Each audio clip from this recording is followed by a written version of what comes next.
Hello everybody, আমার ছোটোখাটো mini ব্লগে তোমাদের সবাইকে ওয়েলকাম। তো দেখতেই পাচ্ছ আমরা আনাজ কাটতে বসে গেছি। মানে আমাদের হচ্ছে আজকে রান্না পুজো। ভাদ্র মাসে সংক্রান্তে মনসা পুজো হয় এবং সেই মনসা পুজোর জন্য ঠান্ডা জিনিস খেতে হয়, গরম খাবার খাওয়া যায় না। ওই জন্যে সংক্রান্তির আগের দিন মানে আজকে রাত্রে সারা রাত ধরে রান্না হবে এবং পরের দিন সেইগুলো ঠান্ডা মানে ভাত পান্তা করে খেতে হবে। এবং লোকজন বলা হয়, তারা খেতে আসে, দারুণ মজাও হয়। সারা রাত জেগে রান্না, মজা, হই হুল্লোড়। তো এটাকেই বলে রান্না পুজো। বাঙালির বলতে পারো একটা কথাই আছে না, বাঙালির 12 মাসে 13 পার্বণ। সেই পার্বণের মধ্যে এই একটা হচ্ছে রান্না পুজো।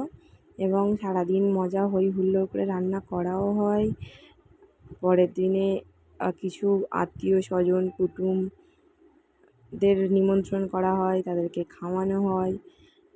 তো একটা এলাই ব্যাপার বলা যায়, যজ্ঞির মতন আর কি, বড় যজ্ঞির মতন রান্নাবান্না করা হয়। দেখতেই পাচ্ছ আমি পুঁইশাক কাটতে বসে গেছি।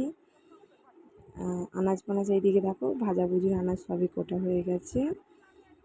আমি পুঁইশাক কাটবো এবং আমার শাশুড়ি মা, দেখলে আমার শ্বশুর নারকেল কুটছিল। আমার শাশুড়ি মা দেখো উনুন পুজো করছে। তো নিয়ম হচ্ছে উনুন পুজো করে ঠাকুরের ভাত বসিয়ে তারপরে উনুনটা জ্বালতে হবে। তারপরে আমরা এইদিকে গ্যাসে ভাজাভুজিগুলো করবো। তো দেখো আমার শাশুড়ি হাঁড়িতে ঠাকুর এঁকেছে এবং উনুনে ঠাকুর এঁকে উনি এবারে ধূপ, চাল, বাতাসা, সন্দেশ, ফুল, পান, সুপারি, প্রদীপ দিয়ে উনুনটাকে পুজো করে নেবে। নিয়ে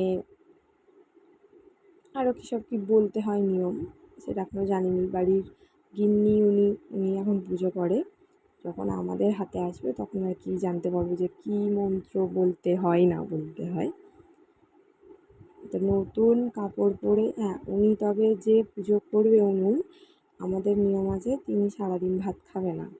তো আমার শাশুড়ি মা সারাদিন মুড়ি বা শুকনো খাবার খেয়ে আছে এবং এই উনুনটা জ্বেলে যতক্ষণ না উনুনটা প্রপার ধরে শাঁখ বাজানো হবে ততক্ষণ কিন্তু উনি একটা কথাও বলবে না, এটা নিয়ম।